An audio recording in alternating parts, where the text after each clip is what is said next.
Volume 5, Chapter 607, 28th of March, 1945. The Return to the Supper Room. Joseph of Arimatea puts out one of the torches. He has a last look round and goes to the opening of the sepulchre, holding up high the remaining torch still lit. Mary bends once again to kiss her son through his wrappings. And she would like to do so controlling her grief, to contain it in a form of respect for the corpse, which, being badly embalmed, no longer belongs to her. But when she is close to the veiled face, she is unable to control herself and relapses into a new crisis of affliction. They lift her with difficulty, and with greater difficulty they take her away from the funereal bed. They arrange the cloths that had been upset, and carrying her, rather than supporting her, they take away the poor mother, who goes off looking back to see her Jesus, who is left alone in the dark sepulchre. They go into the silent vegetable garden in the evening light. The faint light that had cleared after the tragedy on Golgotha is already growing darker as night is falling. And in there, under the thick branches, although still bare of leaves and just adorned with the white-pink buds of the blossoming apple trees, strangely late in this orchard of Joseph, whereas elsewhere they are already all covered with open blossoms showing their tiny fruit, it is darker than in any other place. They roll the heavy sepulchral stone into its lodging. Some long branches of a ruffled rose bush, hanging from the top of the grotto towards the ground, seem to be knocking at the stone door, saying, "Why are you closing before a weeping mother?" And they also seem to be weeping drops of blood, as they shed their red petals, and their corollas lie along the dark stone, and the closed buds knock against the inexorable door. But soon more blood stains that sepulchral door, and more tears wet it. Mary, who so far has been supported by John, and has been sobbing rather quietly, frees herself from the apostle, and with a cry, which I think makes the very fibers of the plants quiver, throws herself against the entrance. She gets hold of the protruding stone to shift it. She skins her fingers and breaks her nails without being successful, and prizes the rough stone even with her head. And her cry resounds like the roar of a lioness that wounds herself, struggling near the trap in which her little ones are closed, being compassionate and wild out of motherly love. There is nothing left in her of the meek Virgin of Nazareth, of the patient woman, known so far. She is the mother, only and simply a mother, attached to her child with all the fibers and nerves of her body, and of her love. She is the most true mistress of that body, to which she has given birth, the only mistress after God, and she does not want to be robbed of her property. She is the queen who is defending her crown, her son. All the rebellion and rebellious acts that in 33 years any other woman would have had against the injustice of the world for her son, all the holy and lawful fierceness that any other mother would have felt during those last hours, to wound and kill the murderers of her son with her own hands and teeth, all such feelings, which out of her love for mankind she has always subdued, now stir in her heart. They boil in her blood, and, meek as she is even in her grief that makes her rave, she does not curse, she does not rebel. She only asks the stone to move aside, to let her go in, because her place is in there, where he is. She only asks man, who are pitiless in their pity, to obey her and to open the sepulchre. After striking and staining the unrelenting stone with the blood of her lips and hands, she turns round. She leans against it with her arms stretched out, gripping the two edges of the stone once again, and, solemn in her majesty of Our Lady of Sorrows, she orders, "Open it. Do you not want to? Well, I am staying here. Not inside? Well, here, outside. Here is my bread and my bed. Here is my abode. I have no other home, no other purpose. You may go. Go back to the world, which is disgusting. I am staying where there is no avidity or smell of blood. You cannot, woman. You cannot, mother. You cannot, Mary, my dear. And they try to detach her hands from the stone, while they are frightened of those eyes, which they have never seen before, flash in such a way that makes them look hard and irresistible, glassy, phosphorescent. The meek are not overbearing, and the humble do not persist in pride. And Mary's vehement will and imperious command soon vanish. Her eyes become meek again, like those of a tortured dove. Her gestures are no longer imposing, and she lowers her head in a beseeching attitude. And, joining her hands, she begs them, "Oh, do leave me. For the sake of your dead relatives, for the sake of the living ones whom you love, have mercy on a poor mother. Feel my heart. It needs peace to stop throbbing so fiercely. It began throbbing thus up there on Calvary. The hammer went bang, bang, bang, and each blow wounded my child, and each blow resounded in my brain and in my heart, and my head is full of those blows, and my heart is beating fast, as those blows did on the hands and feet of my Jesus, of my little Jesus, my child, my child." She is overwhelmed again by her torture, which seemed to have been appeased after her prayer to the Father near the anointing table. They are all weeping. I need not to hear shouts or bangs, and the world is full of voices and noises. Every voice sounds to me like the great cry that curdled the blood in my veins, and every noise sounds like that of the hammer striking the nails. I need not to see men's faces, and the world is full of faces. For almost 12 hours I have been seeing faces of killers. Judas, the executioners, the priests, the Judeans. They are all killers, all of them. Go away, go away. I do not want to see anybody anymore. In every man there is a wolf and a snake. Man disgusts and frightens me.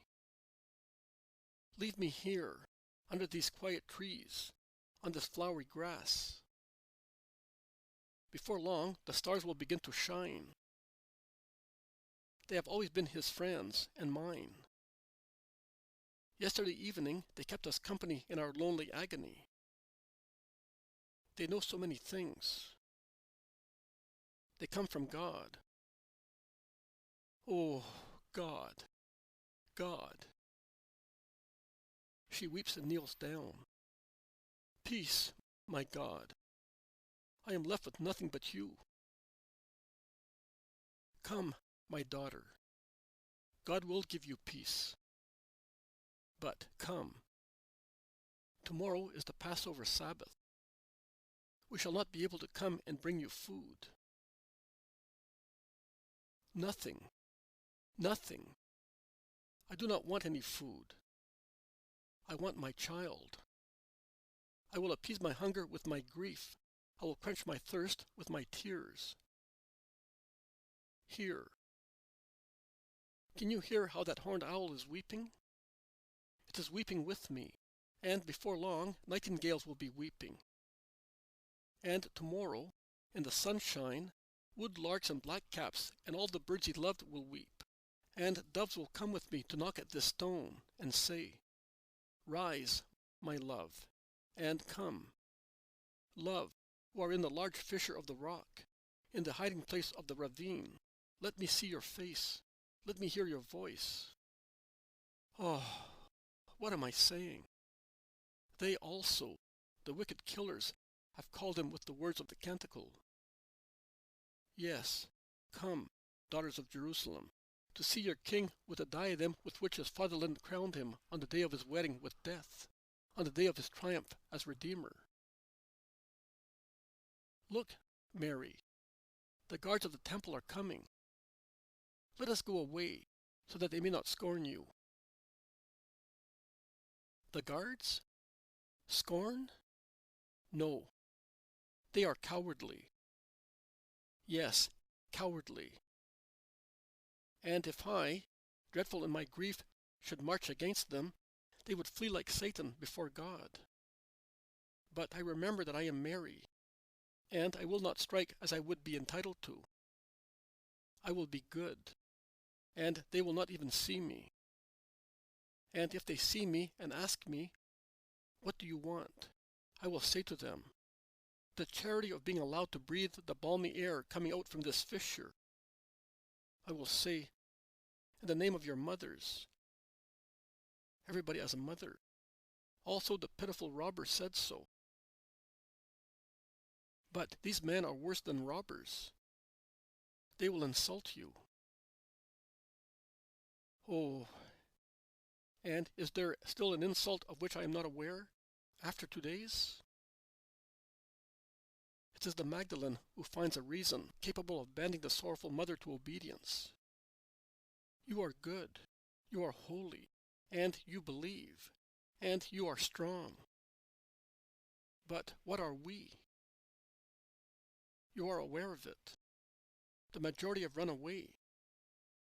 Those who have remained are trembling.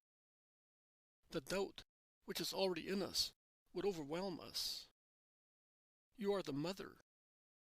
You have not only duties and rights on your son, but also duties and rights on what belongs to your son. You must come back with us, among us, to gather us together, to reassure us, to infuse your faith into us. You said so, after your just reproach for our timidity and misbelief. It will be easier for him to rise, if he is free from these useless bandages. I say to you, if we succeed in being united in the faith of his resurrection, he will rise earlier. We will invoke him with our love. Mother, Mother of my Savior, come back with us, since you are the love of God, to give us this love of yours. Do you want poor Mary of Magdala to get lost again, after he saved her with so much pity? No, I would be reproached for that. You are right. I must go back and look for the apostles, the disciples, the relatives, everybody, and say, have faith. Say, he forgives you. Whom have I already told so? Ah, the Iscariot. I will have to. Yes, I will have to look also for him, because he is the biggest sinner. Mary remains with her head bent on her breast, trembling as if she were disgusted, and then she says, "John, you will look for him, and you will bring him to me. You must do that, and I must do that. Father, let also this be done for the redemption of mankind. Let us go." She stands up. They leave the half-dark vegetable garden. The guards look at them go out without saying anything. The road, dusty and thrown into a mess by the stream of people who went along it, striking it with their feet, with stones and cudgels, runs round Calvary and arrives at the main road, which is parallel to the walls. And the traces of what has happened are even clearer here. Twice Mary utters a cry, and she stoops to examine the ground in the feeble light, because she seems to see some blood, and she thinks it is the blood of her Jesus. But it is nothing but tatters of cloth torn off, I think, in the confusion of the flight. The little stream that flows along the road babbles softly in the deep silence which has fallen everywhere. The town seems to be forlorn, as nothing but silence comes from it. They are now at the little bridge that leads to the steep Calvary road. And in front of it, there is the judicial gate. Before disappearing in there, Mary turns round to look at the top of Calvary. And she weeps desolately. Then she says, Let us go, but lead me. I do not want to see Jerusalem, its streets, its inhabitants. Yes, but let us be quick. They are about to close the gates and, see, their guards have been reinforced. Rome is afraid of turmoils. Quite rightly. Jerusalem is a den of tigers. It is a tribe of killers. It is a rabble of robbers. And those usurpers aim with their rapacious fangs not only at property, but also at lives. For 32 years they have laid snares for the life of my child. He was a little lamb of milk and roses, with golden curly hair. He could hardly say "mummy," and take his first steps, and laugh with his few teeth between his lips of pale coral, when they came to slaughter him. Now they say that he had blasphemed, and infringed the Sabbath, and incited people to revolt, and aimed at a throne, and sinned with women. But what had he done then? Which blasphemy could he have uttered, if he could hardly call this mummy? What law could he infringe, if he, the eternal innocent, then was also the little innocent child of man? What revolt could he stir, if he was not even able to be naughty? Which throne could he aim at? He had his throne both on the earth and in heaven, and he did not seek any other. In heaven he had his Father's bosom, on the earth my lap. He never cast a sensual glance, and you, young beautiful women, can confirm that. But then, his senses were confined to the need of warmth and nourishment. He made love, yes, but to my tepid breast, to lay his little face on it and sleep so, and to my round nipple, from which my love flowed as milk. Oh, my child. And they wanted you dead. That is what they wanted to deprive you of. Your life. Your only treasure. They wanted to deprive the mother of her son, and the son of his mother, to make us the most miserable and desolate people in the universe. Why deprive the living one of his life? Why unduly claim the right to remove this thing, that is life, the gift of a flower and of an animal, the gift of man? My Jesus asked nothing of you, neither money, nor jewels, nor houses. He had a house, a little holy one, and he left it out of love for you, you men of hyenas. For your sake he had given up what even the young one of an animal has, and poor and alone he had gone through the world, without even the bed that the just one had made for him, without even the bread his mother used to make for him, and he had slept wherever he could, and he had eaten as he was able. In the houses of kind people, like every son of man, or on the grass of meadows, watched over by the stars. Sitting at a table, or sharing the grains of corn or wild blackberries with the birds of God. And he did not ask you for anything. On the contrary, he gave you what he had. He only wanted to live, to give you the life with his word. And all of you, and you, Jerusalem, have deprived him of his life. Are you sated and fed with his blood and his flesh? Or are you not yet satisfied?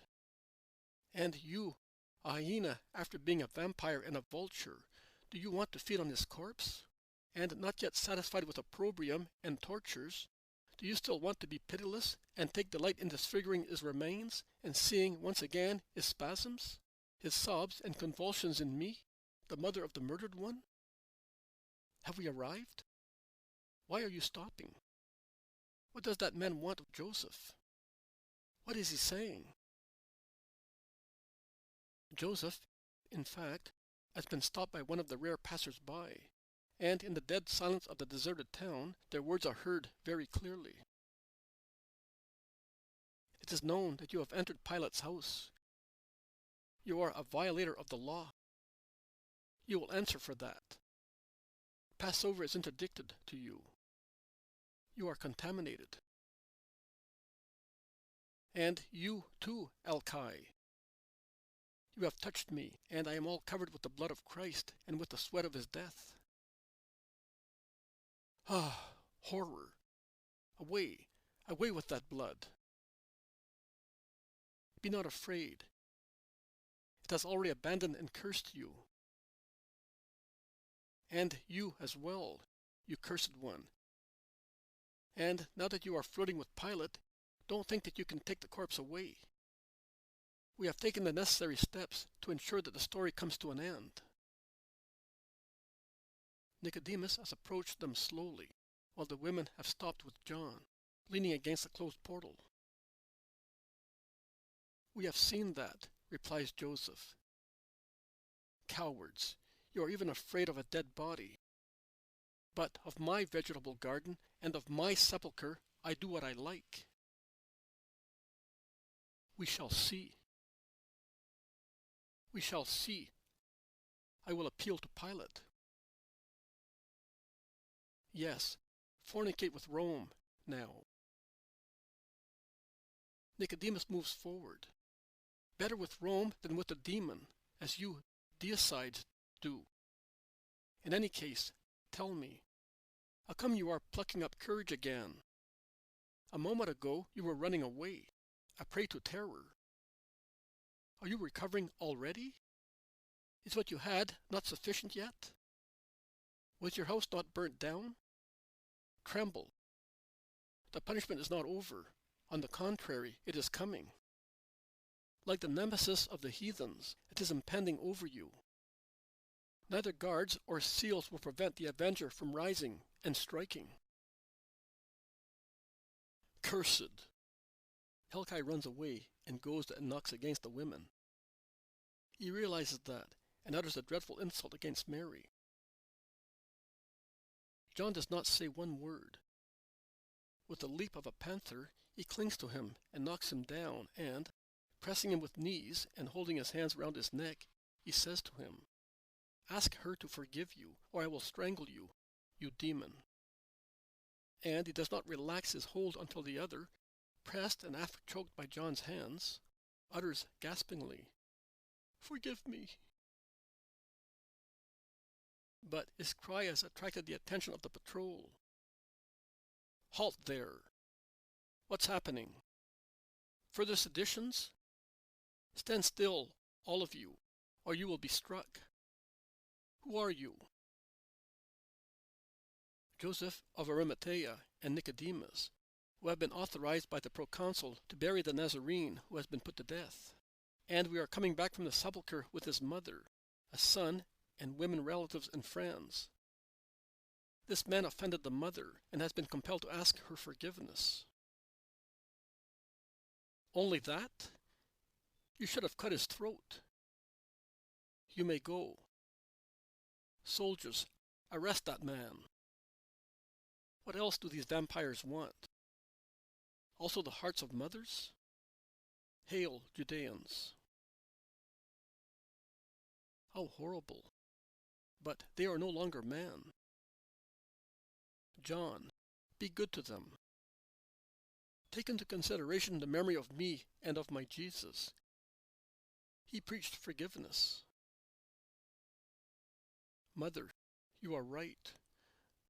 But they are criminals, and they make me lose my head. They are sacrilegious. They offend you, and I cannot allow that. Yes, they are criminals. And they know that they are. Look how few there are in the streets, and how those few slink away. After committing a crime, delinquents are afraid. It horrifies me to see them flee thus, enter houses and barricade themselves there, out of fear. I feel that they are all guilty of the deicide. Look over there, Mary, at that old man. He already has a foot in the grave, and yet, now that he is illuminated by the light of that door that has opened, I think I saw him march past, accusing my Jesus up there on Calvary. He called him a robber. My Jesus, a robber. That young man, a little more than a boy, uttered obscene blasphemies, invoking his blood upon himself. Oh, the wretch! And that man, so brawny and strong, will he have refrained from striking him? Oh, I do not want to see. Look, the faces of their souls are superimposed on the faces of their bodies, and they no longer look like men, but like demons. So fearless they were against the man who had been tied and crucified.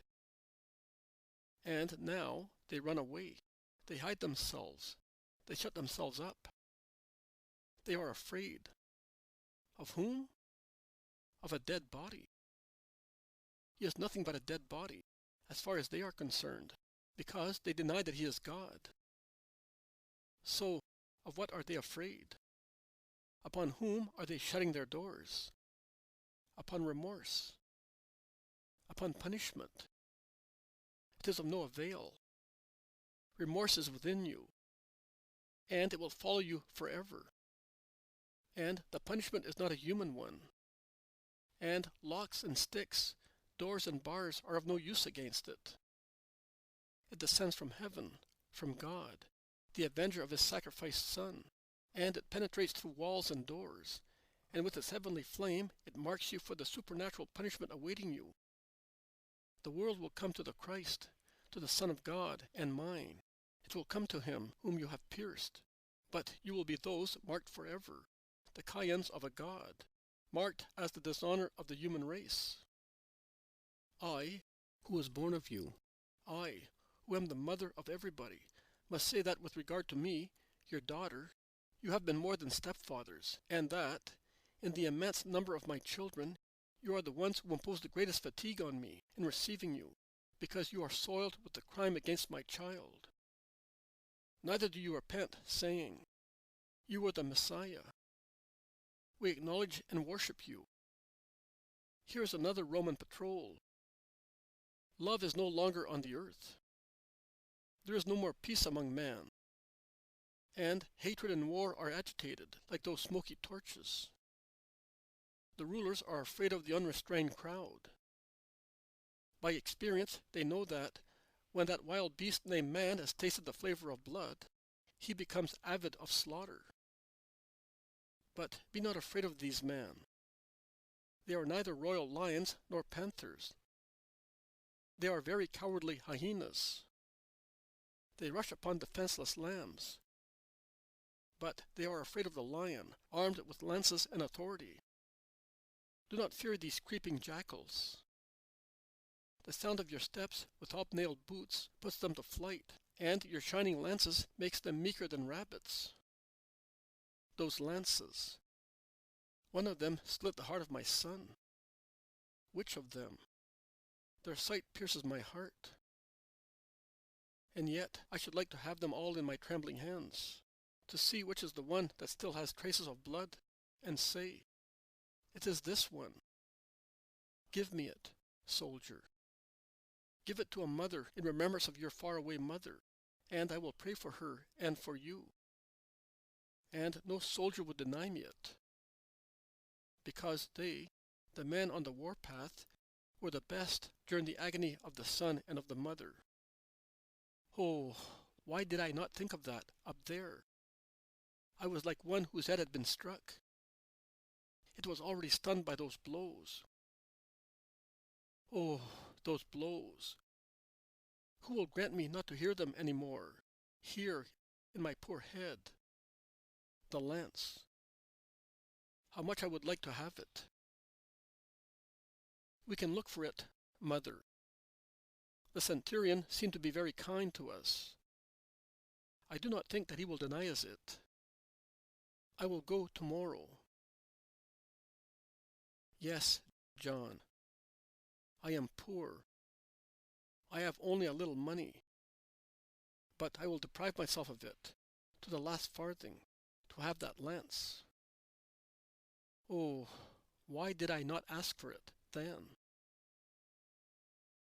Mary, my dear, none of us were aware of that wound. When you saw it, the soldiers were far away. That is true. Grief has made me feeble-minded. And his clothes? I have nothing of what belonged to him. I would give my blood to have them. Mary weeps again, desolately. And she arrives thus in the street where is the supper-room. And it is time, because she is exhausted, and she drags herself along like an old decrepit woman. And she says so. Pluck up heart. We have arrived now. Arrived? So short the road that this morning seems so long. This morning? Was it this morning? Not before? How many hours and how many ages have gone by since I came here yesterday evening, and since I left it this morning? Is it really I, the 50-year-old mother, or a very aged woman, a woman of many years ago, laden with years on my bent shoulders and on my white hair? I seem to have lived all the sorrow of the world, and that it is all on my shoulders, which bend under its weight. An incorporeal cross, but so heavy, of stone, perhaps even heavier than my Jesus's, because I carry my cross and his with the remembrance of his torture and with the reality of my torment. Let us go in, because we must go in. But it is no consolation. It is an increase of sorrow. My son came in through this door for his last meal, and he went out through it to face death. And he had put his foot where his traitor had put it, when he went out to call those who had to capture the innocent. I saw Judas at that door. I saw Judas. And I did not curse him, but I spoke to him as a mother whose heart was torn apart. Torn apart because of the good son and of the wicked one. I saw Judas. I saw the demon in him. I, who have always held Lucifer under my heel, and looking only at God, I never lowered my eyes on Satan. I recognized his face, looking at the traitor. I spoke to the demon. And he ran away, because he cannot bear my voice. Will he have left him now? So that I may speak to that dead body, and I, the mother, may conceive him again with the blood of a God, and bring him forth to grace? John, swear to me that you will look for him, and that you will not be cruel to him. I am not, although I should be entitled to. Oh, let me go into that room, where my Jesus had his last meal, where the voice of my child spoke his last words in peace. Yes, we shall go. But now, look, come here, where we were yesterday. Have a rest. Say goodbye to Joseph and Nicodemus, who are withdrawing. Yes, I will say goodbye to them. Oh, I say goodbye to them. I thank them. I bless them. Come, do come. You will do so at your leisure. No, here, Joseph. Oh, I've not known anybody with this name who did not love me. Mary of Alphaeus bursts into tears. Do not weep. Joseph also. It was out of love that your son was mistaken. He wanted to give me peace in a human way. But today, you saw him. Oh, all the Josephs are kind to Mary. Joseph, I thank you. And you, Nicodemus. My heart prostrates itself under your feet, which are tired, because of the long way you have gone for him, for the last honors paid to him. I have but my heart to give you, and I give it to you, the loyal friends of my son. And excuse a mother with a pierced heart for the words I spoke to you in the sepulchre. Oh, Holy Mother, do forgive us, says Nicodemus. Be good now. Rest in your faith. We will come tomorrow, adds Joseph. Yes, we will come, we are at your disposal." "It is Sabbath tomorrow," objects the mistress of the house. "The Sabbath is dead. We will come. The Lord be with you." And they go away. "Come, Mary." "Yes, come, Mother." "No. Open. You promised to do so after the greetings. Open this door. You cannot close it to a mother who is trying to breathe the smell of the breath of the body of her child in the air of the room. But do you not know that I gave him that breath and that body? I, who carried him for 9 months, who gave birth to him, suckled him, brought him up, and took care of him. That breath is mine. The smell of that body is mine. It is mine, and it has become more beautiful in my Jesus. Let me smell it once again." "Yes, dear. Tomorrow. You are tired now. You are burning with fever. You cannot. You are not well." "Yes, I am not well, because in my eyes I have the sight of his blood, and in my nose the smell of his body covered with sores. Let me see the table on which he leaned when he was alive and healthy, and let me smell the scent of his youthful body. Open it. Do not bury him for the 3rd time. You have already concealed him under spices and bandages. Then you have shut him up under the stone. Why now deny a mother the possibility of finding again the last trace of him in the breath he left beyond this door? Let me go in. On the floor, on the table, on the seats, I will look for the traces of his feet, of his hands, and I will kiss them. I will kiss them until I consume my lips. I will search. I will search. Perhaps I shall find a fair hair of his head, a hair not encrusted with blood. But do you know what a hair of a son means for a mother? You, Mary of Clopas, you, Salome, are mothers. And do you not understand? John, John, listen to me. I am your mother. He has made me such. He did. You must obey me. Open the door. I love you, John. I have always loved you, because you loved him. I will love you even more. But open the door. Open it, I say. Do you not want to? Do you not want to? Ah, so I no longer have a son. Jesus never refused me anything, because he was my son. You are refusing. You are not a son. You do not understand my grief. Oh, John, forgive. Forgive me. Open. Do not weep. Open.